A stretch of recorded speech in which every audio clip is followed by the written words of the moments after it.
বুঝলি ভাই, আমি একটা বাম হাত। আমাকে যে এইসব কাজে ব্যবহার করে আমার অনেক কষ্ট লাগে, বুঝলি। আর আমি তো সেই সাধু, বুঝলি। যত ভালো জিনিসগুলো আছে এগুলোতেই শুধু আমি হাত দেই, আর কোথাও না।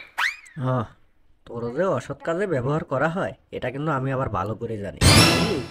শোন, অত চাপা মারিস না। আমার যেখানে ব্যবহার করে আমি সব দামি দামি জিনিসে হাত দেই, আর তুই কিনা সবার পুটকে নিচেই থাকে। আর তোর দিয়ে তো কত কাজ কাম করায়, আর কোন জায়গায় সে কিছু কিছু লোক আছে তো টিস্যু না নিয়ে তোরে হাত দিয়ে ফেলে। শোন ভাই, আমি তাহলে তো অনেক মহান। আমি তো সবার দামি দামি জায়গায় হাত দেই, আর তুই তুই কি পারিস? তোরে তো কেউ নিয়েই যায় না।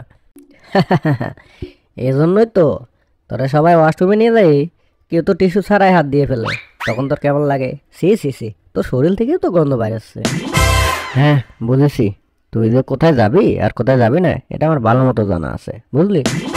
ইয়ার কি মারছিস না? ইয়ার কি মারছিস? শোন, তোর থেকে আমি দামি দামি জায়গায় আবার যাই, ওই জায়গা তো তোর ধারও যাইতে পারে না। এটা একবার ভেবে দেখেছিস? ভাই, তুই কি আমার অপমান করলি? আচ্ছা ঠিক আছে, তুই অপমান করলি, এই অপমানটা আমি মনে রাখবো। এক সময় দেখবি আমি হাত, আমিও একদিন মহান হয়ে যাব, আর তোর থেকে ভালো সেলিব্রিটি হব। চিন্তা করিস না। আর সেলিব্রিটি হয়ে তোর সঙ্গে খেলা করতে আসবো, তোর লগে আমার প্রতিশোধ হবে। হয়েছে, তোর এত কোনো কথা শোনা আমার টাইম নেই। আর তুই কোথায় যেতে পারবি এটা আমার ভালো মতো জানা আছে। তুই শুধু ওয়াশরুম, আর কোথাও না। আর তোর কোথাও কেউ ব্যবহারও করে না। আর আমাকে দেখ, আমি একজন সেলিব্রিটি, ঠিক আছে।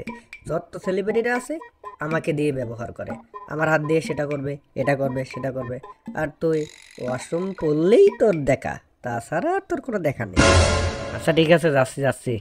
অত কিছু বলতে হবে না, তোর সঙ্গে আমার দেখা হবে পরের পাটে। আরে যা যা, তুই যে কি করবি না এটা আমার ভালো মতো জানা আছে। আর আমার লেভেলের লোকের তোর লেভেল যায়, বল। যা এখান থেকে যা ভাই। তোর চেহারা দেখলে আমার কেমন জানি বমি বমি আসে। আর তোর চেহারা দেখলে একদম ঘু ঘু লাগে।